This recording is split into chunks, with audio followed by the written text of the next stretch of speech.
All right. Well, the Utah kid is back into like another year. Howdy. He's created Howdy Cowboy. Happy Father's Day. Before we get Yeah, going man, here, you too. yesterday, good day. Were you back yesterday? You were back yesterday, right? We got back Saturday night, like around Yeah. 7 p.m. Okay. So you were with your sons yesterday, right? So my son Ty, Sean had to work, but Oh, he okay. called me. We had a great Good. conversation, and yeah, Ty came out for dinner. I made dinner. Yeah, Good. so it was great. Good. It was really We cool. made. I had the boys over here. The girls had gone. My son, youngest son, Cody, his girlfriend went back to Ohio to see her father, and my daughter-in-law, my son's wife, obviously, she went down to no, she was with her parents. Parents were up here in the city. So the boys were all here drinking tequila. Yeah, Grilled up some lamb probiotic, chops. by the way. Yes. Yeah. Grilled some lamb chops on the grill. I've gotten into lamb chops lately. You like lamb chops? Oh, they're tremendous. I make them in the iron skillet. Oh, do you? I saw a recipe doing that. Yeah, I did them in the So air easy. fryer a couple times. Yeah. So easy. Rod Jameson, how are you doing? You glorious creature, you. That's my boy up in Buffalo there. Yes, beautiful Buffalo. Well, eating Good chicken man. wings right now. All right, so we got to get right at it here. The trip to Utah. I've got to tell you. So I hope we can generate the same enthusiasm because when we got on the start of the show, we were behind the scenes. We're just fired up about this trip. That it's like kind of what you said. It changed your life, right? Yeah, for so many ways. So the thing was, Beth and I had a wedding to attend June 10th in Salt Lake. So I said, well, we're going all the way out there, make a trip out of it. Right. And I just, I've always wanted to go to those national parks out there. I've heard so much about them. And I just Googled trips and bang, I got this company called Mountain Based Tours. And I called the guy up. And what I really liked, he kind of interviewed me because they're only looking for a certain kind of person that's going to fit in. And because you're with, you're in a van with 6 other people. Right. So you all got to kind of get along. But also you have to be, it's like some of them, some days we did like 15 miles and it can be pretty difficult hike. Oh, wow. Wow. Yeah. I mean, if you're not used to that kind of thing. 15 is a good thing. The way, what I want to say, Tom, is the best thing about it, he gave the tour guides gave you 2 choices: the easy hike or the harder hike. Oh, wow. So there were some people, like one woman, God bless her, she did the hard hikes, but she brought her 77-year-old mother from over in India. Oh. So she kind of mixed and matched it. Right. But so it's a couple. It's a couple of things, right? Like, can you bring more than just 2 people? Oh yeah, you can. You can go as a group of. In fact, the other van had a group of a whole bunch of people that worked in a hospital together. Oh, cool. From I believe, I want to say Kentucky, but yeah. So the first of all, the beauty that this country has, in Canada as well. We were talking about Banff. I was talking about Banff to the. Sure. It's incredible. Yeah. Just absolutely. We've talked about this before, right? Like people complain about all the bad stuff that's going on in this country, North America, and there's bad stuff. There's racism, politicians, all that kind of stuff. Yep. But there's so much good stuff too going on. Like you're touching on that, the actual physical country itself, the beaches, the oceans, the Great Lakes, the Rocky Mountains, Utah. We were, ton of stuff. Yep. It really makes you understand how insignificant we are in many ways. Totally. And especially when the tour guide starts explaining like the tens of millions of years and all the big thing there when you're driving, Tom, obviously is the beauty and all the structure from all the different. So it's called DUDE. So deposit, uplift, drop, and then erosion. And that's how you get, so it's a great acronym that he taught us with DUDE. Wow. And that explains to how you get these canyons. Wow. Just incredible. And that's great. Really, it kind of grounds you, centers you a little bit. I hate to sound corny because that kind of sounds kind of corny, but it really did. And it makes you very introspective. Yeah. And you and I discussed about the health benefits and the mental benefits more so of your early morning march. And as I was telling you earlier, I haven't done the research on why negative ions are good for you, but apparently the tour guide, because he's really into what we're into, was telling me his research showed that being by water, especially a waterfall, releases a lot of negative ions in your body, and it's a good thing. I know, When the sun's coming up, the sun's going down, and everything too. Oh man, like I've really gotten to a point where where I'm out there in the morning. I mean, obviously I'm posting those pictures, but I stop there and just stare at the sun too. It's like you just feel, it's I don't know how to explain it. It's just it's cool. Yeah, and then the female the woman from India is a radiologist in Boston. Oh, okay. Really interesting woman. And she had a tattoo. And I said, well, hey, what's that tattoo? And she explained to me it represents 680 hertz, which is like, when they go, that kind of thing. Oh, yeah, yeah. Yeah. And she had not been a spiritual person, had gone through a bad divorce and had some difficulties. And like in her late 40s, she got into the meditation and mindfulness. And she turned me on to if anybody wants to Google Tara Brach, Brach. Right. And it's about how to meditate, how to be mindful. And what she does in the morning, she'll lay in bed for 5 minutes. That's my phone. I apologize. Oh, yeah. She'll let me turn it off. She'll just lay in bed and kind of plan out her day, before she gets out of bed. I'm beginning to do that. I've kind of done that a little bit, but I want to really be disciplined with it. Yeah. And then she'll do 30 seconds. She'll just stop for 30 seconds throughout the day and be mindful and do a little meditation. And it struck me as like, wow, how many people get to do this trip?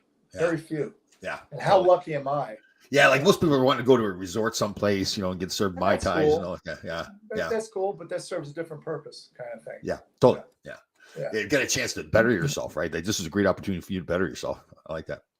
Yeah, and the fact that you're in an area where you can walk up to people and say hello, and they say hello back. Yeah. And they're not afraid of you. Because you do that here on the East Coast, they're like, what's this dude up to? Oh, I know. I make a point of doing that. Like, if I'm at the beach and you're walking right by people, right? At like 6:15 in the morning, there's nobody else there. So you're walking right by and people won't say hello. I don't know if they're nervous or what it is, but I make a point of, I yell and hey, good morning there. Yeah. Yeah, catches them off guard. But it also It makes does. you think, hey, maybe, and that's a good thing you're doing because maybe it makes them think, hey, why do I got to be so grumpy? Totally, yeah. That great Shawnee Warrior Chief Tecumseh that I've mentioned a few times before. His poem was quoted in that movie Act of Valor a lot. And in part of the poem, he gives, I can't remember how he phrased it, but don't pass somebody by without giving them a greeting. And I just thought, yeah, and it is true, right? And I understand, especially if it's a woman or something, the trail, and they hear some guy, talking to her. Yeah, that's understandable. Yeah. But and I was talking to you earlier that it's a habit of mine, and I walk up to people that interest me, and I introduce myself and try to start a conversation. Right. Much to Beth's chagrin, because she's a very private person, and that's fine. Right. I get that. But when the refrigerator light goes on, I'm ready to talk. But anyway, so we were Thursday morning having breakfast over this really beautiful canyon, and to my right was a gentleman who looked to be about in my Page of Life age kind of thing. And he looked like he was a little bit of one of those free spirit dudes, older guy, like might have been a hippie. And he had 2 dogs. And I just walked over and said, hey, it's okay if I say hello to your dogs. Well, he said, yeah. And it turned out he's a major dude. Like, he was in the film industry. He had a marketing company. It was worth a lot of money. But his passion now is being introspective. And he has 3 places. One is in South America. He spends a lot of time in South America. But what they are retreats to kind of find yourself and kind of get things in order. And of course, one of my interests is always trying to help the veteran community. And I think for a lot of guys with PTSD, we were texting this morning, he's on the way to a summit, some kind of conference now, but we're going to try and work on some things. That's cool. I want to read something he wrote on his bio, which has really struck me. We can just pull it up here. He says, I recommend you do 2 things: practice a high level of skepticism and scrutiny, and make some promises to yourself. And the first one is that you pledge to see what is there, not what you want to see. Say that again. That you pledge to see what is there, not what you want to see. Yep. Cool. And then he also says to hear what's said instead of what you want to hear. Because we all. Oh, there you go. That's a good one. Yeah. And then the last 2 are that you speak what is true for you rather than what you think you should say. Wow, that's pretty cool. And he made up those phrases. Well, this is his bio. I mean, he's a really deep kind of dude. That's cool. That's cool. And the last thing is that you feel deeply when you're really feeling rather than what you think you should feel. Only then you can develop a trusting relationship with yourself, what I call sovereignty. And he goes on to talk about that last one's pretty cool. Like, I struggle with that sometimes myself. I say, like, am I supposed to feel that way? Like, should that bother me or should that not bother me? Right. I struggle with that all the time. Yeah, that's amazing. And for me, the hearing thing is because I always want to hear what I want to hear. You know what I mean? You're self-aware. You do exactly. See, I know you now. You're like a brother to me. There's at first it's like, what? He's not listening to me at all. He's got something he wants to say, and I'm probably it's true though, and I really have to work on that because it's and those things and like speak what you really want to say. I mean, not what you think you should say. Yeah, totally. We do that a lot. Like, and I think that can screw up relationships where you're not being honest with somebody. Hey, no, that bothers me. No, it's okay. You know what I mean? Yeah. That is the thing, though. But when it's happening, that's where I struggle. I go, okay, should I let this bother me? Like I'm this big, strong, nothing sort of bother me kind of guy. Well, some things do bother me. And Yeah, that's. of course. But don't you? I don't know how you. I give a hard time. Like, should I say that? And also, there's this also the thing too where you see a lot of reels on Instagram every now talking about men talking about their feelings. But then it seems like once they talk about their feelings, inevitably, and I'm going to sound terrible here. Well, in the argument, I get the sense that women want to win the argument more. Is that accurate to say that? Is that a female I trait? can't speak to it because I'm not a woman, but yeah. I think everybody wants to be a winner. Yeah. And I think sometimes, and again, it's a communication issue. Men and women are different, completely differently wired. We look at something that we like, and they're not going to like it. I mean, let's face it, we like combative sports. Most women don't care for it. I know. And it's a good thing because we're the ones that are supposed to be combative. They're supposed to be totally raising children. So I was with my two sons yesterday, and one's got a very healthy relationship, his girlfriend. The other one's got a very healthy relationship. He's married, and we were talking there. I hear I'm the single guy, right? So my boys mature now. They're 30, 32 years old. So we got into the discussion about so if you open up and tell your partner something, if you get into an argument, the idea is that they can't throw that. They shouldn't be throwing that stuff back at you. That those intimate details of the discussion. And I was talking to them. I says, "Does that really happen?" And like obviously their relationships are very strong and healthy. And I said, "Does that really happen?" And well, yeah, Dad, that's why we're together. We trust each other. We'll tell each other stuff and we won't throw it back. Wow. Well, there's a comedian, and I saw this a while ago, Wanda Sykes. And at the time, she was talking about her relationships with men, and like, hey, can you do the dishes? No, I'm really tired. And then they get in bed and they got all kinds of energy, right? Right. So she goes, that's a file, like I put that in my computer bank. But yeah, I mean, this trip, Tom, for many reasons was really, just beautiful country. And I learned a lot. Our tour guide, Eric Murdoch, he actually was a kicker at Arkansas. Oh, wow. Yeah. He was a soccer player during high school. Did you anticipate you were going to learn things when you went? I figured I would, but I didn't think to that level. I mean, he's just really intelligent kid. Right. And if you tell someone that somebody you should be man or woman to observe it, True. I know. And Dan, you're right. I guess just sometimes in the heat of the discussion, again, this is what I really do struggle. Be sorting out, okay, is this really, should I be saying this? Should it bother me? Instead of, I guess that really starts me like thinking, and then later on you talk it through. Yeah. And of course, the other person's always going to say, well, yeah, you should have just told me that. Well, I think the best thing to do is just, and I have a hard time with that. And I work on that too, because, then retrospect, I shouldn't have said that. I didn't mean it that way. But then what if you don't? Yeah, I know. What if you don't express how you're feeling? Then later on they'll come back and, well, how am I supposed to know how you're feeling? Yeah, I guess it's contextual, and it depends what the conflict or the discussion is. Right. But conflict. See, here's my problem. I'm a fighter, so when there's conflict, man, I'm coming back hard. Right. I know. When I really don't need to, because they're probably right. Most cases they're right. At least in my relationship with Beth, and I've learned to just don't say anything about it. You know what? She's right. Oh, so at the moment that's happening, you can sort through all that. Anytime I feel that something's threatening me, I fight back. Yeah, sure. And that's good and it's bad. Right. It can also work against you. Now, does Beth know that? Do you guys sit and have discussions like that? Oh, I said something to her. I don't know. It was last week. I said to her, I know I can be a lot to handle. She went, oh God, yeah. Oh, that is funny. Oh, yeah. But that's my personality, and there's good parts of that, and there's bad. I mean, so yeah, because I go 0 to 60 like that. I know, and I guess that's good too. Like they talk about, you want to be that dangerous man, you just need to be under control, right? Right. Like to protect. Like if somebody was ever to physically or emotionally try to hurt Beth, you'd attack. Yeah, be a different story. Right. And I think for me personally, my interpersonal relationship is because I was such a small kid. Right. I fought everybody. Yeah. And I got to realize now I'm not a kid anymore. You don't have to fight everybody. But there are times we were talking about this last night where sometimes there's only one solution, and that's to not threaten people, but make them understand the severity of the decision. Yes. Sure. Interesting. And I'll give you a perfect example. It was Christmas Eve, probably about 15 years ago. We're having Christmas Eve dinner with our family, and we had met. And my mom and dad, who were older, my dad was getting sick at the time, and they left the restaurant.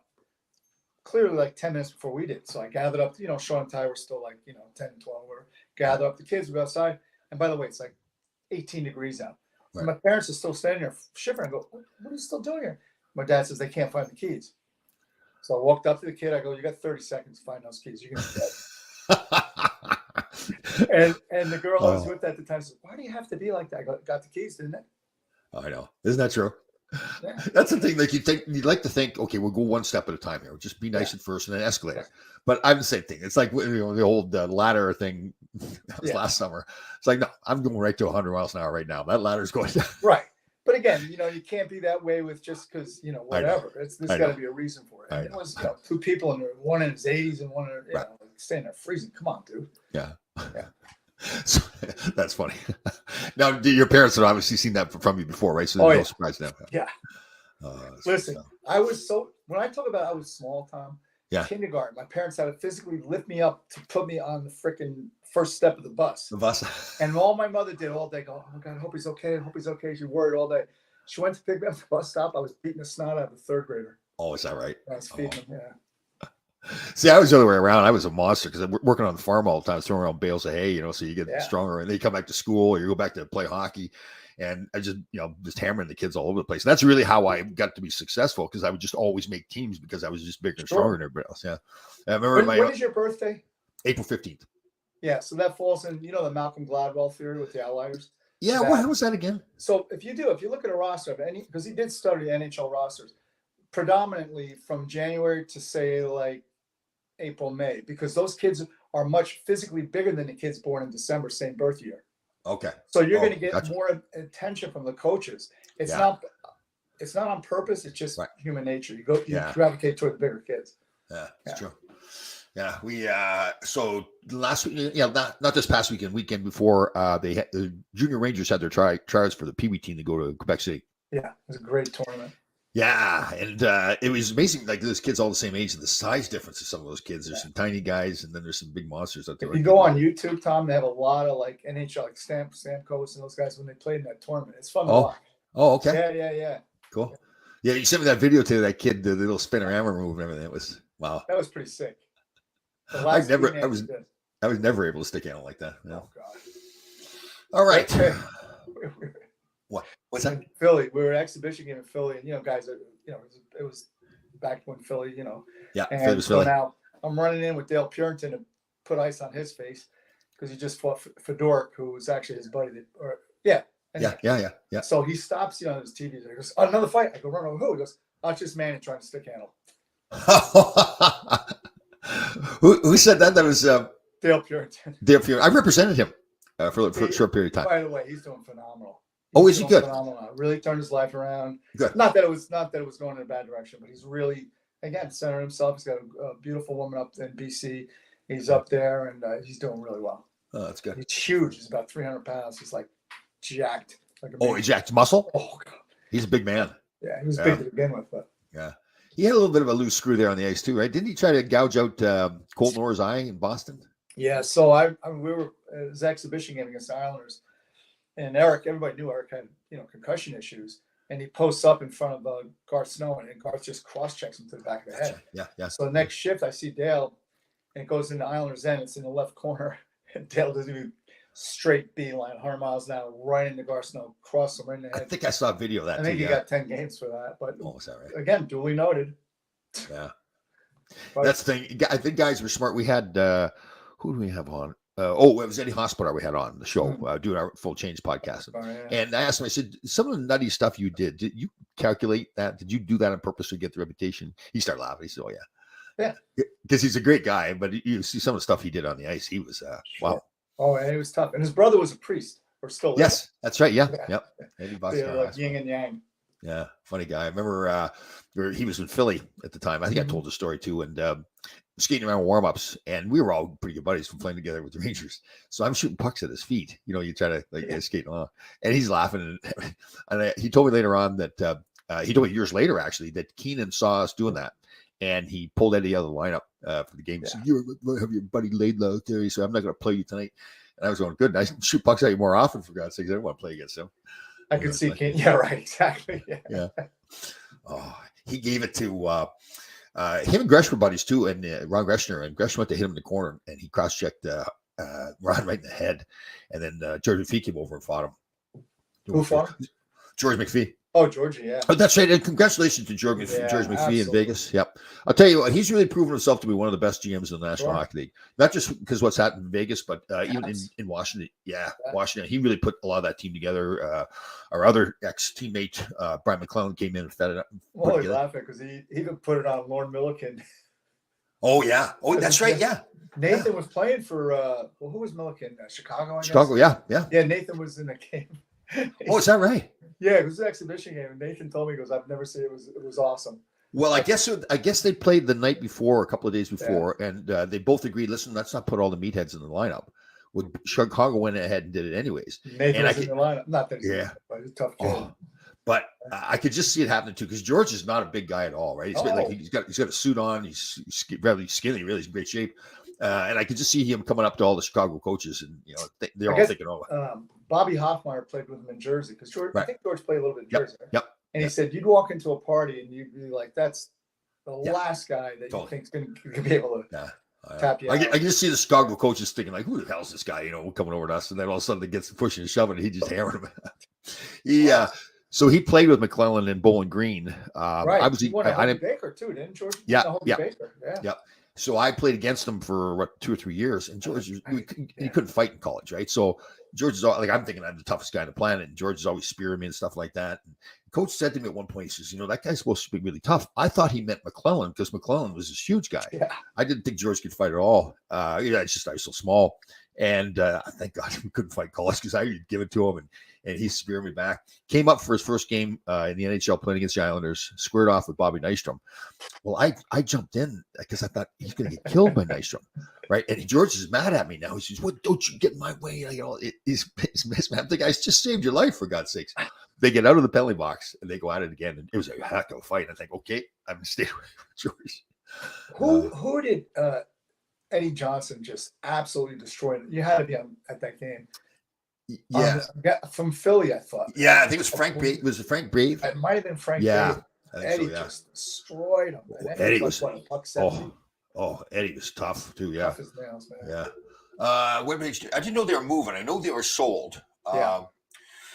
Dudo, is James' coach, who's going to move the team. I haven't talked to James. I will talk to him. I don't know. James has got a heck of a reputation as coaching. Especially there in that Western Hockey League. So I don't think they go to five. But sometimes when the team is sold, a new owner comes in, he's going to want his guy, right? But that maybe not. Again, I've got to research that a little bit more. I'll call James today. I'd be surprised if he's not in the NHL at some point quickly. Yeah, well, he had like 15 years in the NHL as an assistant coach, and I asked him about that too. And James is a pretty humble guy. He didn't know if he had. I don't know how to put it the right way. He used Lindy Ruff, who he coached with for a long time, as an example of a guy that's really got a presence, like when he walks in the locker room. And I think James didn't know if he had that presence or not. I think he do. He's a well-spoken guy. He's very intelligent. Yeah. Well, there's talk about Mark Savard as an assistant here with Laviolette, because apparently his where's he coaches in the OHL, I guess. Oh, okay. Yeah, and his power play was one of the best ones in the league. Oh. Okay. Rangers could certainly use a little help there. Well, and it's amazing because they had streaks there, and you hear Gallant talk about it a lot. He really let the guys control their own power play. That's the way he coached. He was like, you oversee everything, and he said, "Okay, guys, listen. If it's not working, then obviously you got to make changes." But maybe Jeep would have. I don't know. Listen, I love James. He's a great friend of mine. I just don't know if that's his. That's his thing. Like, you got to be that person. If you're going to coach in a city like New York with the Rangers, you got to have like presence. Laviolette, it's interesting, right? I mean, obviously he's won. He's a good coach, but he gets fired too. So you got to wonder. But isn't that the National Hockey League now, though? There's like 6 coaches and just circle. Yeah. Go from team to team. I would rather. Well, I would be interested to see how Barry Trotz would do here. Yeah. So he coached the Islanders, right? So there were some people that were. Yeah, he's GM in Nashville now. Yes. Yeah. Yeah. Okay. I've had. I didn't. From said he was the best guy they ever played for. Oh, is that right? Yeah. The Ice franchise was sold. Oh, I didn't know it was moved already. I thought it was sold. Oh, wow, interesting. Very interesting. Barry, what's that picture there? You've got You're by a hockey league, some hockey league. You see that? I'm gonna give James a call today. Good man. He's a good man. He's funny. Yeah. He played a long time, man. Yeah, 21 years he got. Yeah. I would I would do things to him like prank him, like do pull jokes. But usually he took them pretty well. But there's sometimes where, and I probably went over the line. Or actually, I know I went over the line. But and he'd sulk. He wouldn't talk to me for a week. Really? And then he'd come back to me and he'd apologize to me because he sulked for a week, although I was the one that started. Oh God, he's so funny. He tells a story great too. The story about him doing the crossovers on his knees. I think it was Herb Brooks or Ted Sater. Somebody had started the drill. So there's Barry Beck, myself, Gresh, all in line. James is that young kid wanted to go first, So they showed, okay, go to the red line, go to the blue line, drop down to your knees, do crossovers across the blue line, to the center ice, and then skate backwards back in the corner.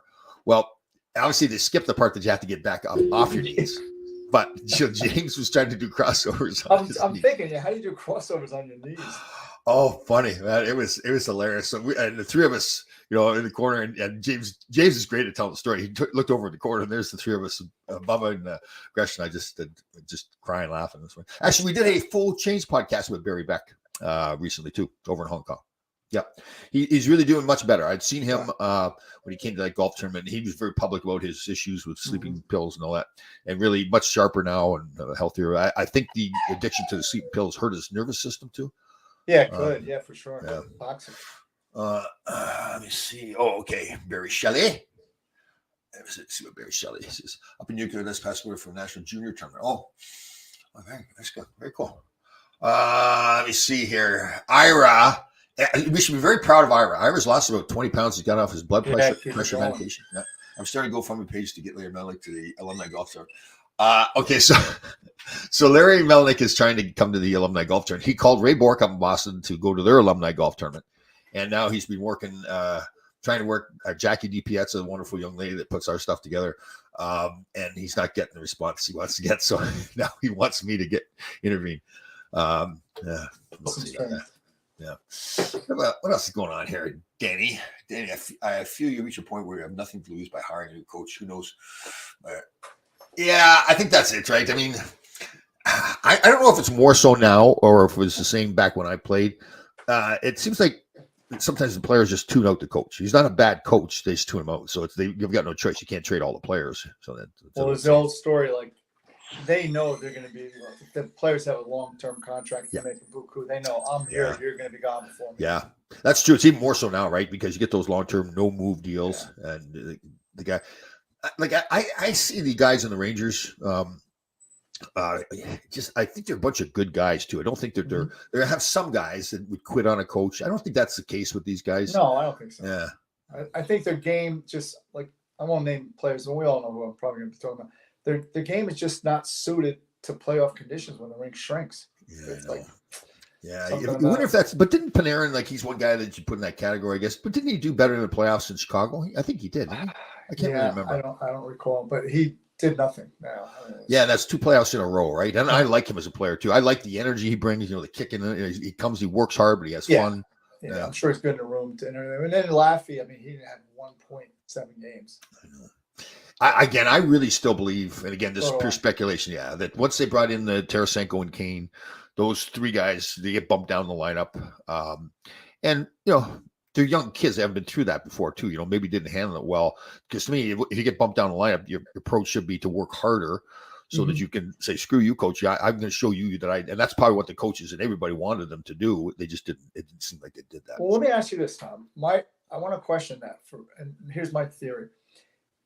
Do you think that there's a change in player mentality? Because now parents, at least what I see for the past a decade or more, are telling the kid, you're great, you're great, you're great, you're the next, you're the next, you're next.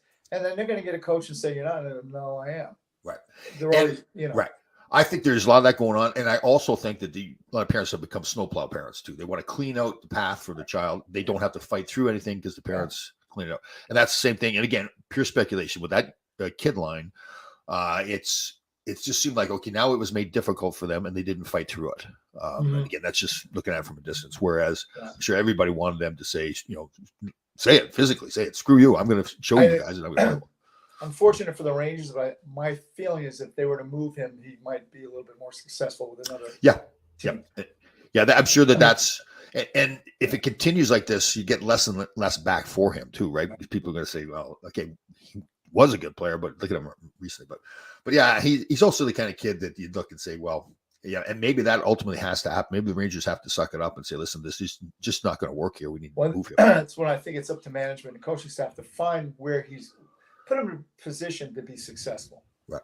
And don't you think, we've talked a lot about mental health. You wonder how much. It just seems to me has he had anybody help him mentally with the mental part of the game? It's a good question. Yeah.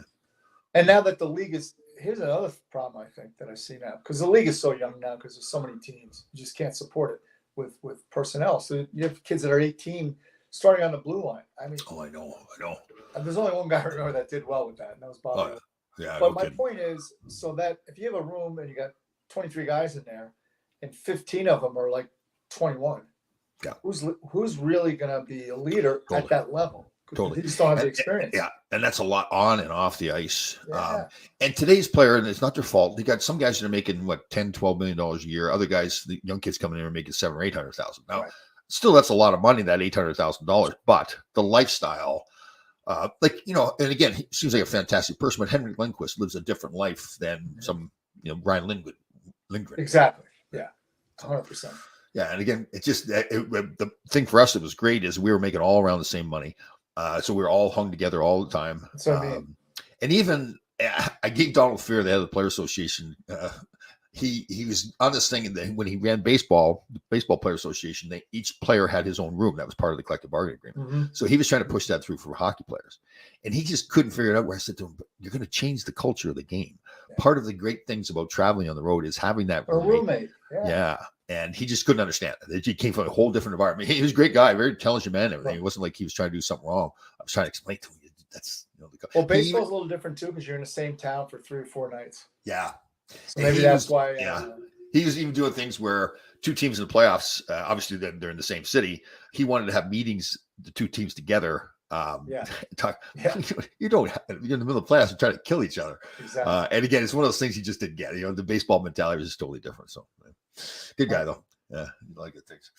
All right, good show. Good to see you back. I'm glad that trip went so well. It was really, really well. That's great. That's excellent, right? That's not just sitting around on a beach someplace. You change. Yeah, Beth and I were talking about this morning. Like the beach is cool for 3 days tops. Yeah, totally. Yeah. All right, brother. Good to see you. Always. See you, everybody.